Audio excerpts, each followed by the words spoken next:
सुप्रभातम छात्रा।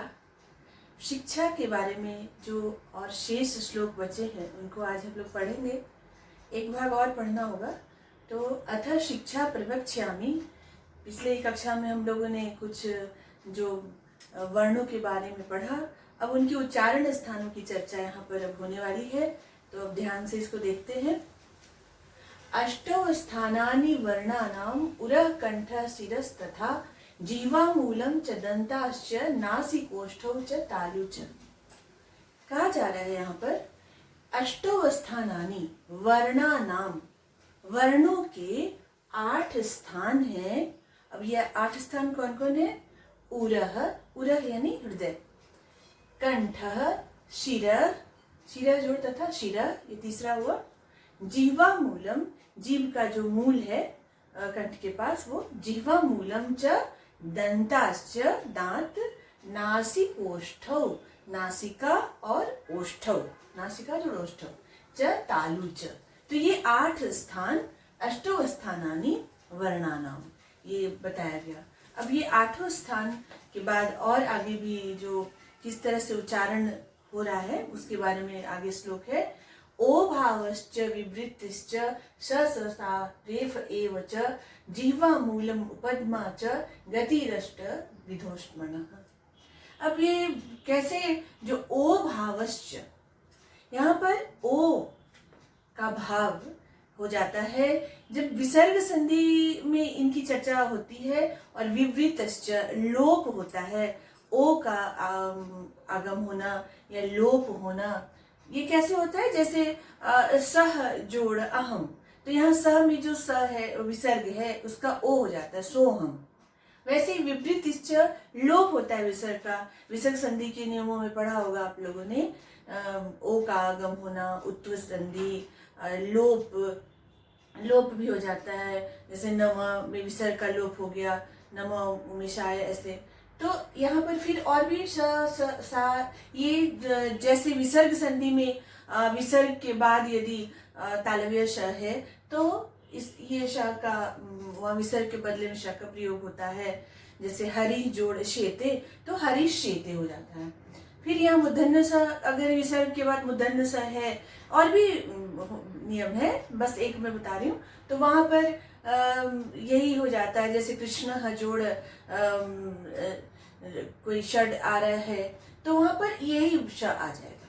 इसी प्रकार जो दंत स भी विसर्ग के बाद यदि है तो उसका वही विसर्ग के बदले में उसी का प्रयोग होता है। वैसे ही रेफ, मुनि जोड़ गच्छति, मुनिर गच्छति, विसर्ग का रेफ हो जाता है। तो ये विसर्ग का क्या क्या बदलाव आता है वो यहाँ पर बताया जा रहा है।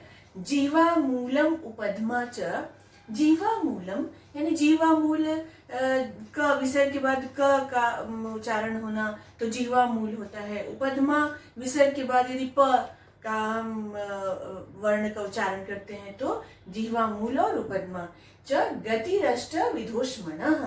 ये अष्ट गति यानी 8 प्रकार की जो परिवर्तन है वो ऊष्म वर्ण के होते हैं। ऊष्म वर्ण का यहाँ पर परिवर्तन 8 तरीके से होता है, यानी विसर्ग का 8 तरीके से परिवर्तन होता है। कैसे होता है ये अलग अलग उदाहरण के अनुसार और इसका अभ्यास करते हुए और अच्छे समझ सकते हैं। बासमती समोल्लास में इसका उदाहरण दिया हुआ है और विसर्ग संधि में भी ये जो जिसकी मैंने बस चर्चा की है इसको आप देखेंगे तो इस तरह का परिवर्तन विसर्ग का ऊष्मणः अष्ट विध 8 प्रकार से उसकी गति होती है, उसका परिवर्तन होता है विसर्ग का, ऊष्म वर्ण का। आगे हकारम पंचमैर युक्तम अंतस्थाभिश्च संयुतम उरस्यम तम विजानीयात कंठमाहुर संयुतम। अब आगे के श्लोकों में ये कहा गया कि हकारम, ह का जो ह की ध्वनि है ह, वो पंचमैर युक्तम।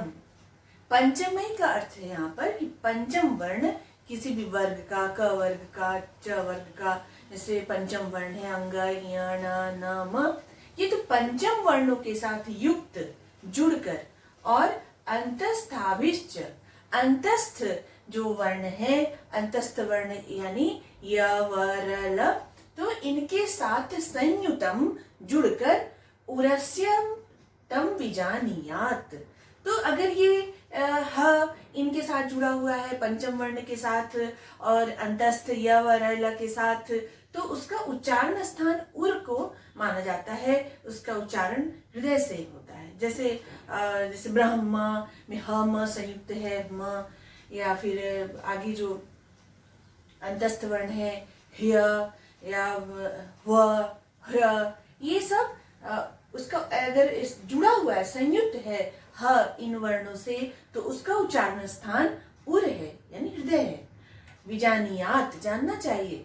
कंठ्यम आहुर संयुतम, फिर कहा कि कंठ्यम आहु, आहु जोड़ असंयुतम, जब ये इनके साथ नहीं जुड़ा हुआ है ह, तो असंयुतम नहीं जुड़ा हुआ है, तो कंठ्यम आहु, तो उसको कंठ्य वर्ण कहा जाता है।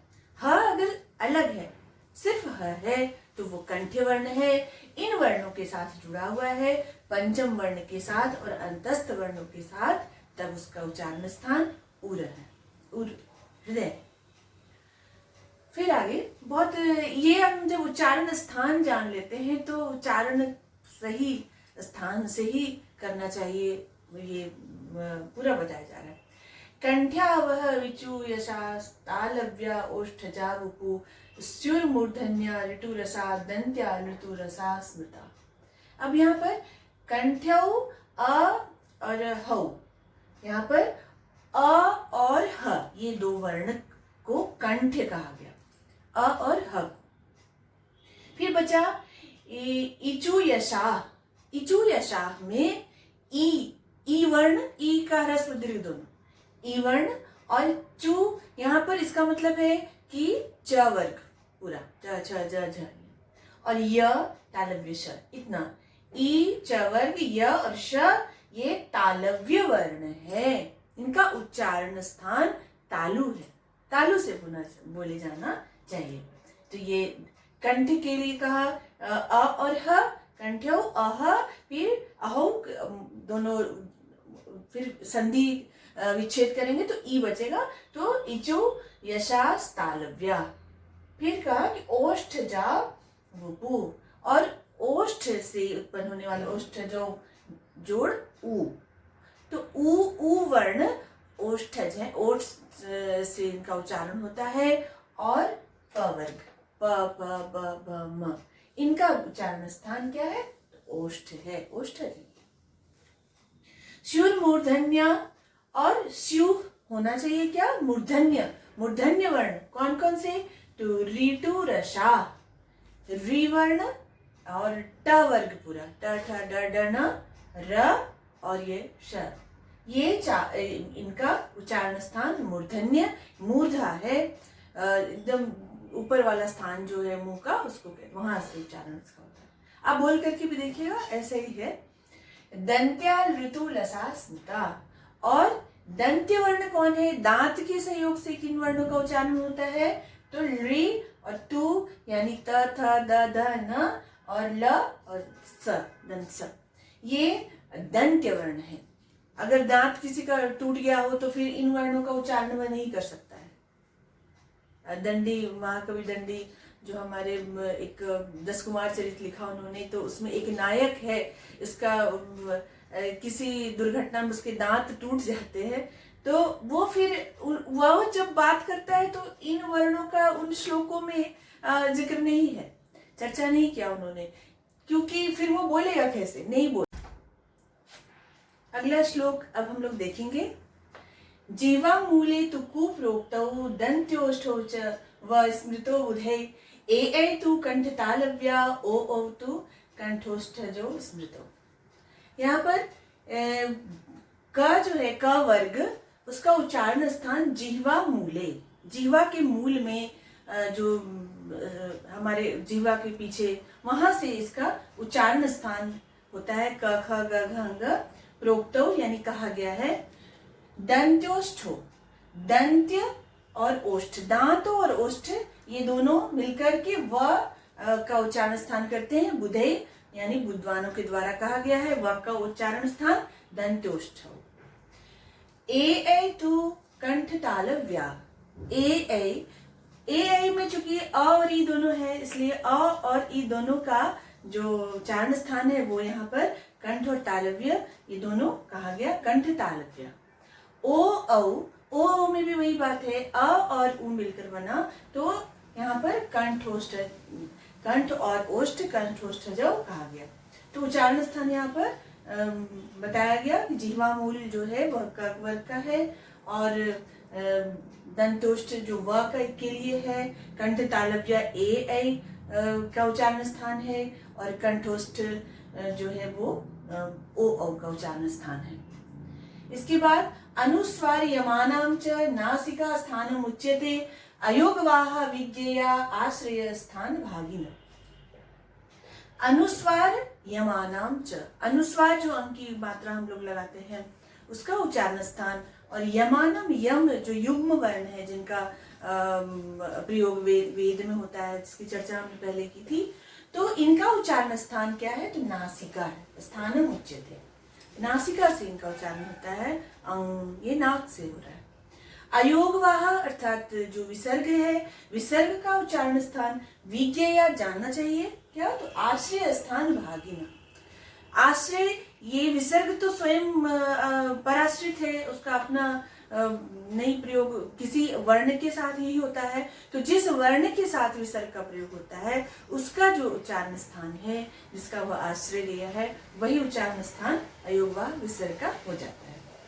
तो यहाँ पर उच्चारण स्थान की चर्चा हो गई। अब ये उच्चारण करते समय एक सुंदर जो उदाहरण दिया गया कि व्याघ्री यथा हरेत पुत्रान दंष्टाभ्याम न तो पीड़येत भीता पतन भेदाभ्याम तद्वद वर्णान प्रयोजयेत।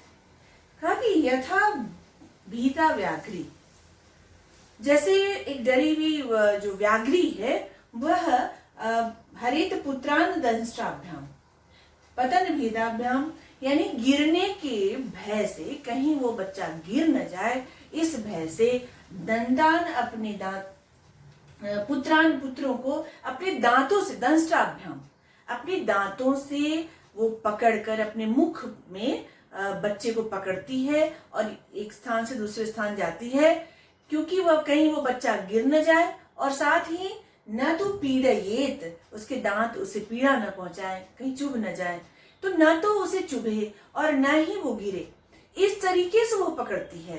तो वैसे ही तद्वत वर्णान प्रयोजयेत, वैसे ही वर्णों का जो उच्चारण है वह हम वैसे ही प्रयोग करना चाहिए।